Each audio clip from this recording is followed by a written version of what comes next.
आज हम बना रहे हैं रेड एमरंथ सब्जी। इसे तांबड़ी भाजी, रेड स्पिनच या फिर ट्रेडिशनली इसे लाल मठा के नाम से भी हम सब जानते हैं और बहुत ही आसानी से बन जाती है। मठा भाजी चौली भाजी के नाम से भी जानी जाती है। ये दो प्रकार की आती है, एक तो ग्रीन और दूसरी ये लाल कलर की भी आती है। तो इसके जो स्टीम होते हैं वो भी हम इसे खाने में ले सकते हैं। तो इसे हम 2 से 3 पानी से धोने के बाद इसको हम कट कर देंगे। इसे खाने से हमें बहुत सारे हेल्थ बेनिफिट मिलते हैं। इसमें काफ़ी मात्रा में कैल्शियम, फाइबर पाया गया है।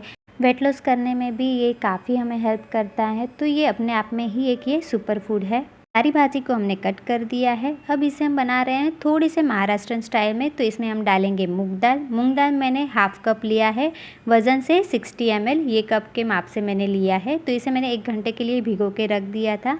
मूंग दाल ऐसे ऑप्शनल है, अगर आपको पसंद है तो आप डाल सकते हैं, वरना भाजी आप ऐसे ही बना सकते हैं, वो ऐसे ही अच्छी लगती है। तो चलिए फटाफट से बना लेते हैं। तो 2 से 3 चम्मच मैंने तेल गरम किया है, उसमें डालेंगे थोड़ा सा जीरा और एक बारीक कटा हुआ प्याज और 2 लाल मिर्च। इसे हमें सौते करना है। जैसे ही हमारे प्याज थोड़े से ब्राउन हो जाएंगे, इसमें हम डाल देंगे लहसुन की कलियाँ 3 से 4 बारीक कटी हुई और बारीक कटा हुआ टमाटर। इसे हमें अच्छे से भून लेना है। इसके बाद हम इसमें डालते हैं भाजी और हमने मूंग की दाल जो पहले भिगो के रखी थी वो भी हमें इसके साथ ही इसमें डाल देना है और इन सब को हम अच्छे से मिला देंगे और इसे हम 1 से 2 मिनट के लिए ढककर धीमी आंच पर पकने देंगे, ताकि भाजी का जो पानी छूटेगा उसमें हमारी दाल गल जाए, उसमें कच्चापन ना रहे। 2 मिनट के बाद हम इसे खोल के चेक करेंगे तो हमारी जो भाजी है वो काफ़ी सॉफ्ट हो गई है। बाकी के मसाले भी हम इसमें अभी डाल देंगे।